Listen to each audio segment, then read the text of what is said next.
Hello everyone. आज हम इस वीडियो में बात करेंगे कोर्ट मैरिज से रिलेटेड। कोर्ट मैरिज से रिलेटेड काफ़ी ज़्यादा क्वेरीज होती है लोगों की। जैसे मान लीजिए आप लोगों ने कोर्ट मैरिज कर ली, उसके बाद जो लड़की के घर वाले हैं उन्होंने जो शादी है उसको नल वॉइड यानी कि शून्य करवा दिया, तो उस सिचुएशन में क्या हो सकता है और ऐसा हो सकता है शून्य करवा सकते हैं लड़की के घर वाले या नहीं करवा सकते। आज हम इस बारे में बिल्कुल क्लियर बात करेंगे।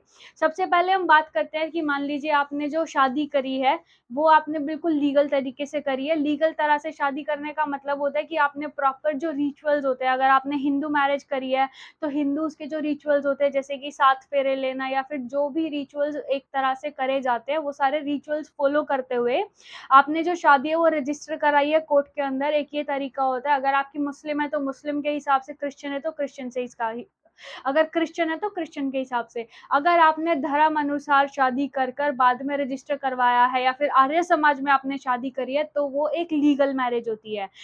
और फिर उसके बाद अगर मान लीजिए लड़की के घर वाले कंप्लेन करवा देते हैं कि जो लड़का है उसके ऊपर इल्ज़ाम डाल देते हैं कि उसने ज़बरदस्ती करी या फिर मतलब ड्रिंक करके या फिर किसी भी ब्लैकमेल के तरीके से, यानी कि कोई भी गलत इल्ज़ाम लगाकर अगर ये कहते हैं कि उस लड़के की गलती है और हमारी लड़की को इन्फ्लुएंस किया गया, इस वजह से इन्होंने शादी कर ली। तो इस चीज़ का कोई भी ऑब्जेक्शन नहीं उठाया जा सकता अगर आपने लीगली शादी करी है।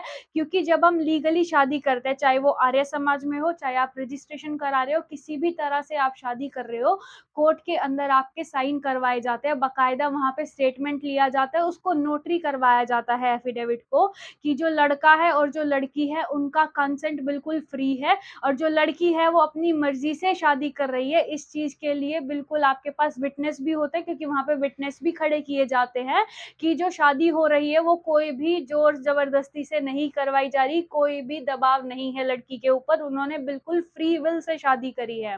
तो इस चीज़ के लिए अगर कभी भी लड़की के घर वाले आपके ऊपर इल्ज़ाम लगा देते हैं या फिर आपको यूँ कह या फिर पुलिस आपके ऊपर दबाव बनाती है, तो इन चीज़ों से नहीं डरना है। आप चाहे तो इस चीज़ का ऑब्जेक्शन उठा सकते हैं।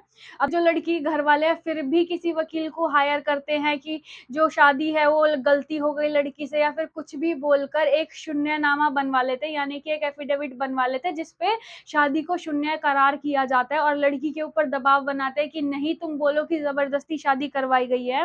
तो हम आपको साफ-साफ बता देते हैं कि इन चीज़ों की कोई वैल्यू नहीं है कानून की नज़र में, उसको आप चैलेंज कर सकते हैं कोर्ट के अंदर।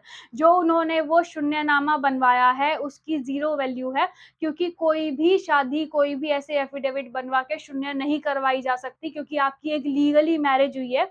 या फिर अगर घर वाले कहते हैं कि ब्लैकमेल किया था, तो जो पुलिस है वो सबसे पहले आपका फ़ोन चेक करती है कि ऐसी कोई वीडियो है या नहीं है।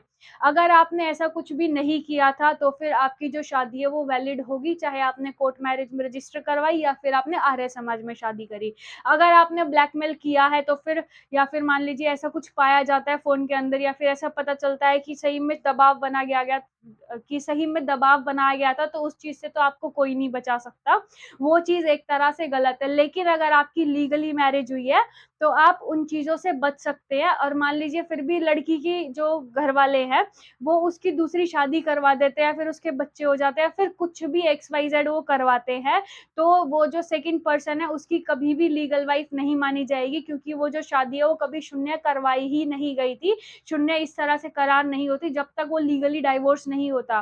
तो उस लड़की की अगर कहीं और भी शादी होती है तब भी वो आप ही की वाइफ़ रहेगी। आप कभी भी ऑब्जेक्शन उठा सकते हैं और कभी भी कोर्ट में उनके खिलाफ केस कर सकते हैं। आज के लिए सिर्फ़ इतना ही। ऐसी ही लीगल अपडेट्स के लिए आप हमारे चैनल को सब्सक्राइब कर लीजिए, वीडियो को लाइक कर लीजिए। Thank you so much.